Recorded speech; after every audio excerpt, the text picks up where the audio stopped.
Initial access continues to be less about breaking in and more about what already has access to your environment. This week, we've got attackers moving through AI services using legitimate permissions, compromises happening through software you didn't write, and edge infrastructure getting exploited before there's even a chance to patch it. And in some cases, there may not be a patch coming at all. So the question becomes, if access is being inherited through systems we already trust, and persistence is getting harder to remove, how do you actually define where initial access begins? I'm Sean McMillan, Community Manager here at Bishop Fox, and joining me today are Shad Malloy, Managing Senior Consultant 2, and John Untz, Senior Security Engineer, both also with Bishop Fox. Thanks for joining me. Thank you. I guess let's start this week. Let's start at the edge. Best place to start, right? FCC bans this from CNET. The FCC just banned all new foreign-made routers, and they have everything you need to know to keep your network safe in the article. This is kind of aimed at consumers, as this is a consumer ban. But the big picture is with existing routers. Many will stop receiving security updates as soon as March 2027. Which means they're going to continue running in homes and businesses without being fixable if new vulnerabilities are discovered.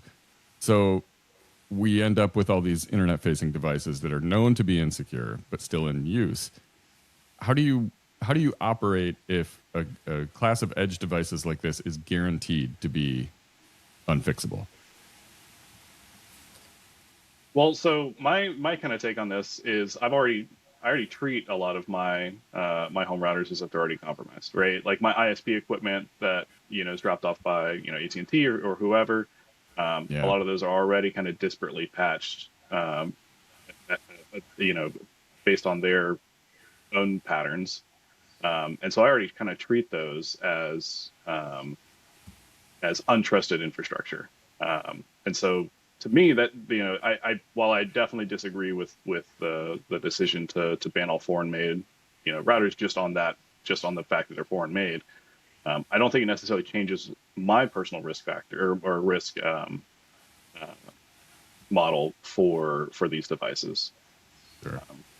Right. I think along with that, I don't want to call out any ISPs by name. I think it's going to push a lot more responsibility onto them also. Like if we don't have a secure option to purchase and they don't have a secure option to give consumers, are they going to have to start doing like more work on their edge, dropping malicious traffic, but also like looking for residential proxy networks and looking for other like indicators of compromise. Because when I looked yesterday, so unless there was a flurry of government activity, there was like 3 drone companies that had been given a waiver, and I think if you were on Starlink, those were manufactured in Texas. Exactly. Those were like your 4 options. So, I mean, I run I run the same like consumer grade trash on my edge that everyone else does. So yeah, and that's an interesting point is, John, you mentioned that you don't think your situation changes much. And I think that there's a lot of people that would agree with that. But random mom and pop aren't necessarily skeptical of their router. And I think that this time next year, they probably ought to be. No, I agree with that. But I think that's, to me, that's the case is they probably already all should have been already, right? I kind of operate with that mindset of, just assume that there's somebody in your network that shouldn't be there, right? If you're running a business, structure your risk acceptance and risk tolerance around that notion. So then the decision in and of itself, is this something that you guys see as reducing risk or creating a new case of risk for consumers? I think it's where we're looking at risk from. For consumers, I think in short to medium term, like a couple of years, we're definitely probably increasing risk, just because it doesn't seem like there's going to be devices to replace aging ones. if we're looking at it, I guess from like kind of the supply chain, like top level, maybe it for the American ISP, maybe it reduces risk. Um, I'm just going to say maybe we should go look at where those chips are made before we just say like all of those come out of the same foundries. Like just because Right. we're assembling them here, I mean, I live in New Mexico. I mean, I don't think they're going to retool the Intel plant that's here to start making, chips for that. But Yeah. I mean, Yeah. I understand some of this isn't like an IT decision. Some of it is, an economic and legislative decision, which is a little bit beyond sure. John and I. Right. We don't have a lot of input into Congress, unfortunately. Like, I'm sure we could have hot takes there too.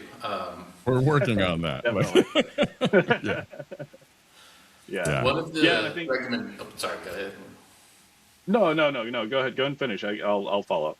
Oh, I'm gonna tee up here because one of the things that we had a sidebar on yesterday was, one of the recommendations was tunneling your traffic through a VPN, which is great. Yeah. It does make interception harder, but if you're bouncing your traffic through a foreign ISP, you're considered a foreign actor and they can gather that information. Like, I'm probably not a target just because You're becoming one. I'm the more not you doing talk a lot about of crazy stuff, but it is a wild world we live in right now. So Yeah, I'll take the tea real quick, and then I'll bounce back to my other thought. I definitely agree with the whole maybe I'm not a target, maybe I am kind of approach. But when you start looking at like in a macro scale, if let's say like a large portion of the population decides they want to start using VPNs for that same mitigation factor, that is a real risk. Now what other entities, not just, nation state level entities, but like who maybe controls some of those nodes or some of those devices that you're now traversing through and are maybe maintaining some sort of input or monitoring of that traffic. Right. it would definitely be the VPN equivalent of the Salt Typhoon attack, where they were in every telecom network, and then they'll just be in every VPN network. Right, exactly. It almost expands their sphere of influence or sphere of control. Yeah. But yeah, the other thing I was going to kind of say on that was, let's assume, right, like nothing changes, right? With the last couple of years, the government will come out and say one thing, and then they'll have to end up walking it back for one reason or another. If this sticks, I think we're going to see a lot of companies that, in order to maintain some form of compliance with either, a regulation or even just from a security standpoint, they'll, go out and rush to buy new equipment. I've been running one brand of router for, a decade plus now. If I now have to go find a new one, maybe they don't have the same granular settings that I'm used to. And I think it's going to lead to a lot of misconfigured edge devices, right? To your point, Sean, I think this is going to introduce a lot of risk. I think in the short term, I think it's definitely going to introduce risk of just that base level misconfigured devices allowing exploitation. Sure. Well, let's move on to this week from the Hacker News. We have Vertex AI vulnerability exposes Google Cloud data and private artifacts. Basically, researchers found an issue in Google's Vertex AI platform where the agents you deploy can end up with overly broad permissions by default. Those agents run using service accounts, and in this case, attackers could extract those credentials and use them to access cloud storage, move through the environment, and even see parts of Google's internal systems. So this is, like we mentioned at the top, this is not breaking in. This is effectively using a trusted AI system as a stepping stone, turning it into what has been described as a kind of double agent. If you were attacking this today, what permission chain would you look for first? I mean, this is going to sound terrible.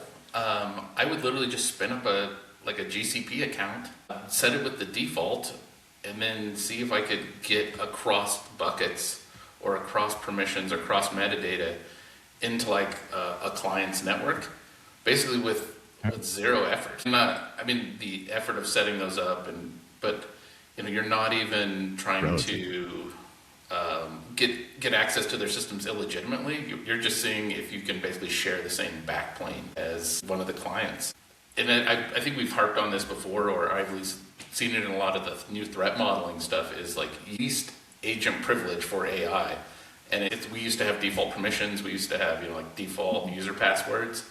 And it seems like we're basically just deploying automated users with, maximum privileges, which you wouldn't do. Like, I like Sean. He's a great guy, but I wouldn't make him a domain admin. Like, do not do it. I don't even make me domain admin because I can't trust me. I've met me. So Right. It just seems like the move fast, break things model for this is more on the break things side than on the just moving fast side. Yeah, no, and I think that's an excellent point, though. The least user access model not being applied here. It's the standard question of, like, would you give a junior dev access at this level? Would you give a contractor access at this level?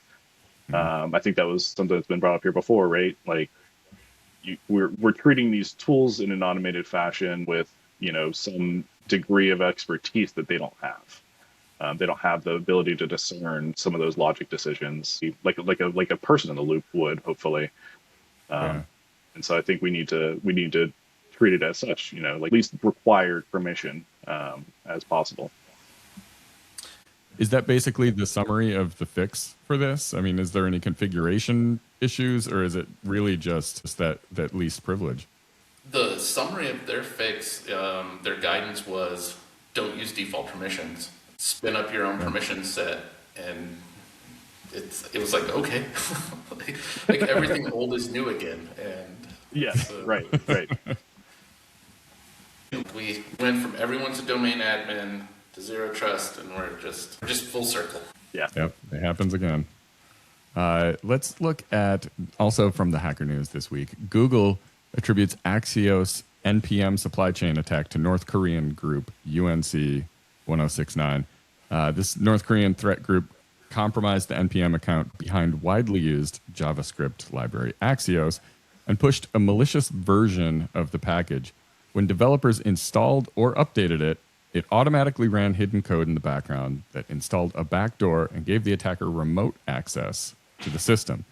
So there's, again, no exploit. This compromise just happens as part of its normal install and then even removes traces of itself afterward. What kind of signal do you think would tell you a trusted dependency like this is compromised? So I want to just kind of talk about the tradecraft on this. This is really good tradecraft, and if you're at that nation state level, this is going to be hard to beat. The developer who was compromised basically has kind of put his hands up in the write-up that I read that basically said, I'm not even 100% sure. I thought I had all of the GitHub permissions in place that was supposed to prevent this sort of thing. And they had rolled out a dependency, submitted some updates so that they had a history. I mean, this is why nation states are hard to beat, right? Is because they put some time in and they put some effort in, and it's good tradecraft.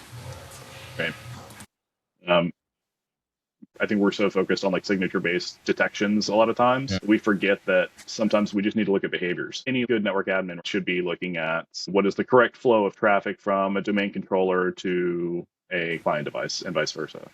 And if something just at that level, just from file signatures or anything like that, that's strictly looking at the flow of data itself. I think that's a really good start, is to kind of go back, kind of like we said before, go back to basics and look at those behavioral heuristics as opposed to signature based. So for that, what sort of blend would you use on that one? Would you say 30% signature based, 70% behavior based?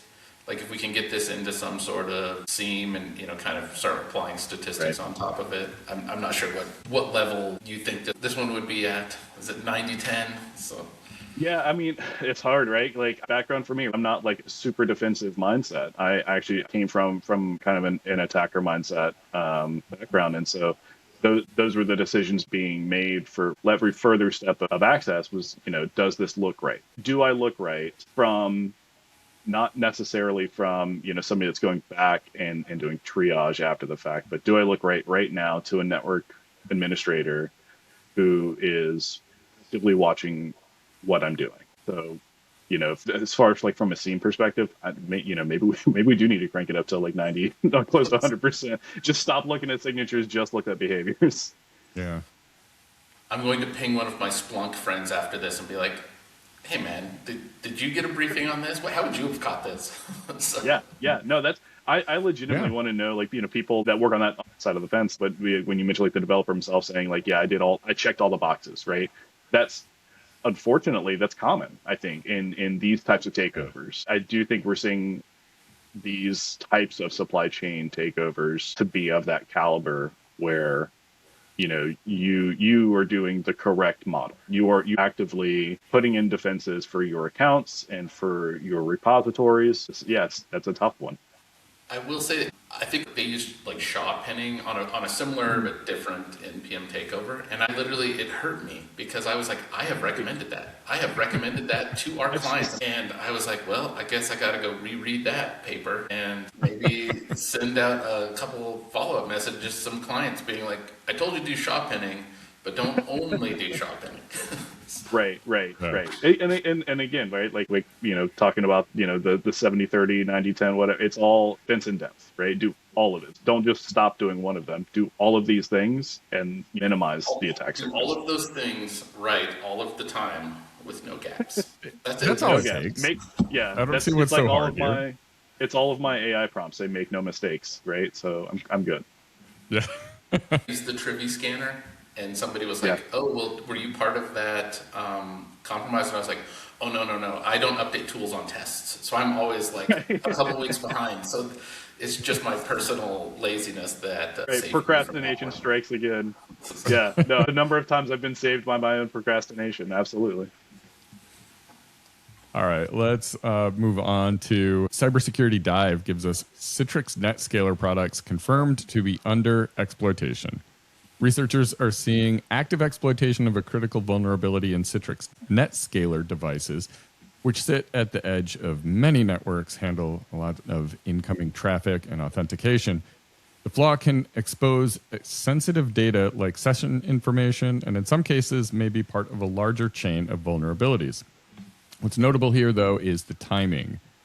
Exploitation begins almost immediately, and researchers are warning this could mirror the Citrix Bleed attacks from 2023, where organizations were compromised before they had a chance to patch. What do attackers do in the first hour after a vuln like this becomes public? If I use kind of some of those internet search engines where they just kind of catalog the internet for you, like Shodan, I would be out there looking for those NetScaler ones that I thought had that vulnerability. And because I used to be an admin, I would follow the sun, right? Like you want to be on those boxes at peak times when everyone's trying to log in, and I would just be harvesting credentials. So. I think that's kind of nail on the head, like rush to exploit. As soon as something like that becomes public, if I was sitting on an O-Day like that, and now all of a sudden everybody knows about it, I'm just at that point, like, yeah, cat's out of the bag, start mass exploiting. And if you're an attacker and you didn't know about that, I think that's the very next step is, well, defenders are going to start reverse engineering the vulnerability itself in order to come up with mitigation. So I need to go ahead and do the same thing for my nefarious purposes.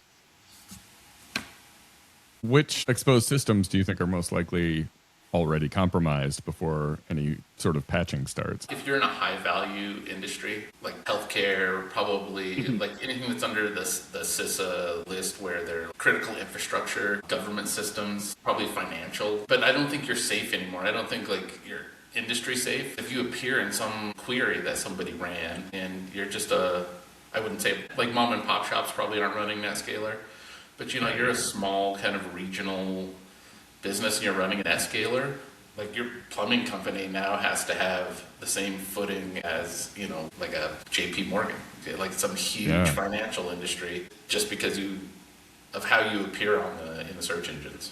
So. Right.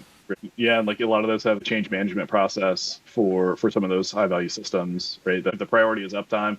Like you're not going to be taking those systems down for patches, so they're definitely going to be your first targeted ones, like you said. Yeah. I was on a change management board for an entire year. Like they were like, well, we just can't ever take that system down. And I was like, well, here's the cost of basically a high performance system. So we can like basically switch them on and off. And they were like, oh no, with that many zeros, we're going to allow you to reboot it, once a month or something. So yeah. All right. And then also this week from the Hacker News, we have attacker in the middle phishing targets TikTok business accounts using Cloudflare turnstile evasion. TikTok for Business users, they got hit with this phishing page that mimics login flows and even job recruitment sites. And when they log in, they enter their credentials, complete MFA, all that, but the attacker captures the session in real time, allowing them to take it over. Those accounts can then be used for things like malvertising, distributing malware, future social engineering. If you, as an attacker, have a valid session, what does that give you? What power do you now have?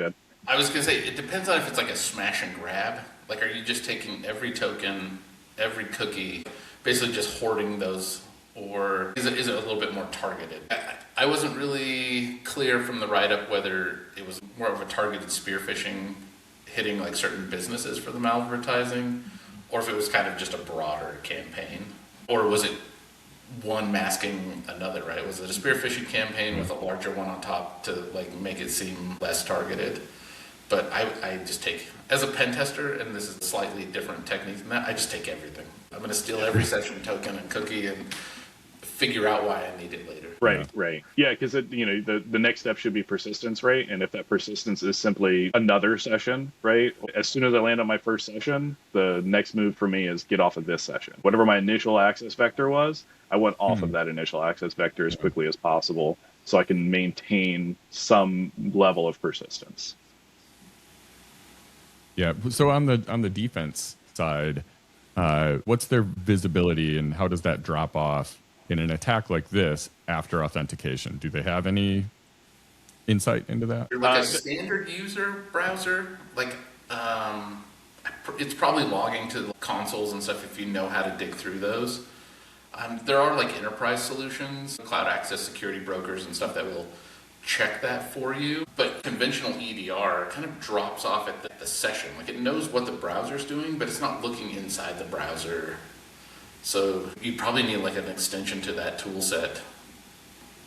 And yeah, that's a tough one. That's like quite literally what I was going to say is like we kind of, from a defender standpoint, you kind of stop tracking as soon as a successful login happens. Everything after that is just assumed good. So yeah, I think it's tough outside of, maybe you start looking for successive logins. Like maybe that's something to start monitoring for. Once you have a successful login, do you need to see successive logins after that? Maybe that's a good tipping mechanism. Yeah. I think you can look kind of at volume too. Like let's say, I'm not sure, does Bishop Fox have a TikTok? But let's say we know that we only upload things on Mondays and Wednesdays and about the right time. Oh, sure. And now we're seeing just a huge amount of traffic coming from one system that is wildly out of the norm. And then that just goes back to we're using our SIEM and we're just more running statistics. We're back to who is watching all of that data. The problem is we can get all that data and then we need either a brain, either like an AI in the SOC or somebody else to find those patterns.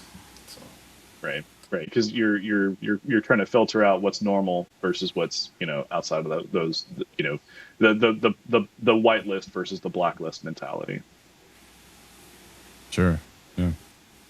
And then finally we have from PC Mag, malware is sleeping on the blockchain and it's already infected dozens of global targets. Researchers uncovered a campaign where attackers pose as recruiters and trick developers into running code from GitHub. But that code quietly pulls malware from blockchain networks instead of traditional servers. That malware, called OmniStealer, appropriately, can steal everything from crypto wallets to passwords to cloud credentials and has already been linked to hundreds of thousands of compromised accounts. What makes this different, though, is the infrastructure because the payload is stored on blockchain. It's effectively permanent and can't easily be taken down once it's there. If an attacker infrastructure can't be taken down, what do you do? What's the response to an attack like that? I mean, I have a hot take on this, just a crypto hot take, which is we could just pump and dump that coin and just zero it out. But obviously that's against the law. We wouldn't do that. That is a very hot take. But it's very difficult, right? It's a distributed file system that's designed for 100% uptime. Like for an enterprise, like we could block all the traffic to those endpoints if we could figure them out. I know there's like a rolling list that updates like almost in real time, I think.